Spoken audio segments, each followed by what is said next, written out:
Беше тоа на 20 декември 1582 година, кога е воведен Григоријанскиот календар. На 20 декември 1902 година во Крчево е роден Васил Илјовски, македонски писател. По дипломирањето Илјовски работел како суплент во Куменовската гимназија, но набрзо бил преместен, повеќе од казна, поради известни обиди низ книжевните текстови да проговори на македонски јазик. По ослободувањето Васил Илјовски извршувал неколку раководни функции во просветата. Бил директор на првата гимназија, работел во Народната библиотека, а потоа работел и се пензионирал како професор во Висшата педагошка академија во Скопје. Некаде во 1926 година Илјовски ја започнал работата над своето прво посериозно драмско дело со првично име Бежанка. По 2 години текстот веќе бил подготвен за изведба на сцената на Скопскиот народен театар, но овој пат со ново име Ленче Кумановче. Драмата била напишана и изведена на кумановски дијалект, а нејзината премиера се одржала на 16 јуни 1928 година. Васил напишал уште неколку драмски текстови како Нагазил човекот, Биро за безработни и Ученичка авантура. Овие 3 текстови биле напишани на српски јазик со намера да ги избегне проблемите со власта. Комедијата во 3 чина Нагазил човекот, позната како Чорбач и Теодос, била премиерно изведена на 23 април 1937 година во превод на скопски дијалект. По Втората светска војна, Илјовски бил еден од основачите и првите членови на Друштвото на писателите на Македонија и на Македонската академија на науките и уметностите. Бил член на редакцијата на списанието за литература, култура и уметност Современост.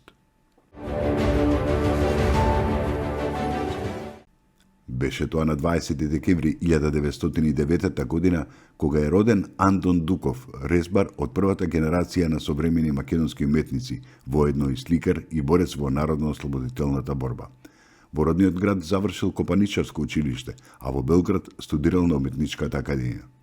Работел како учител по цртање во гимназијата во Врање. Во 1941 година, по капитулацијата на кралството Југославија, се вратил во Охрид, каде се вклучил во борбата против бугарската окупација. На 27 ноември 1941 година е осуден во отсуство на 12,5 години затвор. Умрел од измрзнување во февруари или март 1944 година на планината Кошув. Беше тоа на 20 декември 1915 година, кога во Прилеп е роден Илија Џуваликовски, македонски театарски, филмски и телевизиски глумец, режисер и педагог. Пред Втората светска војна студирал Музичка академија во Белград. Во август 1944 година заменал на ВИС, каде под раководство на Вјекослав Африќ настапувал во Театарот на народното ослободување. Во 1945 година се вратил во Македонија и се решил за глумечка кариера. Првите успеси ги постигнал во Македонскиот народен театар во Скопје. Во 1964 година заминал во Загреб, каде настапувал за Хрватскиот народен театар, а од 1967 година ја водел катедрата за глума на македонски јазик при Академијата за театар, филм и телевизија. Во Скопје се вратил во 1972 година и продолжил со својата педагошка работа на Факултетот за драмски уметности, а истовремено и со својата глумечка кариера како на домашната, така и на меѓународната сцена. На 20 декември 1923 година во Штип е роден Ацо Шопов, истакнат македонски писател и академик. Тој е еден од основоположниците на модерната македонска литература. Неговата прва книга стихови песни објавена е во 1944 година. Меѓу другите познати дела се На грамос, Стихови за маката и радоста, Слеј се со тишината, Ветерот носи убаво време, Небиднина и други. Покрај писателската дејност, тој беше уредник на книжевните списанија Иднина, Новден, Хоризонт и Современост. Умре во Скопје на 20 јануари 1982 година. Беше тоа на 20 декември 1925 година, кога е роден Властимир Николовски, македонски композитор, По завршувањето на студиите во Белград, Николовски се вработил во Средното музичко училиште во Скопје, а потоа предавал и на Педагошкиот факултет и на Високата музичка школа, подосна Факултет за музичка уметност во Скопје. Покрај тоа тој бил музички уредник во Радио Скопје, председател на Сојузот на композиторите на Македонија и на Сојузот на композиторите на Југославија. Во 1981 година бил избран за редовен член на Македонската академија на науките и уметностите. Николовски бил еден од најплодните музички автори на 20. век, со околу 140 творби за најразлични состави.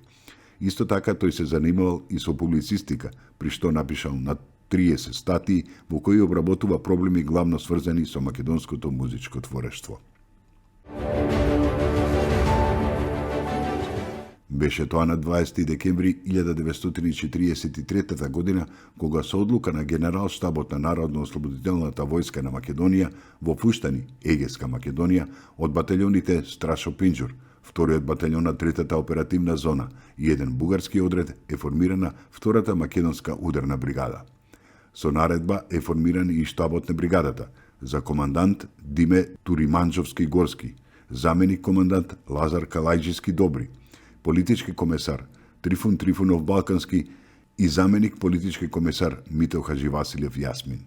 За своите заслуги во борбата против фашистичкиот окупатор, бригадата е одликувана со орден Заслуги за народ со златна звезда и орден Братство и единство со златна звезда. На 20 декември 1994 година Собранието на Република Македонија донесе одлука за избор на владата на Република Македонија. За председател на владата е избран Бранко Црвенковски.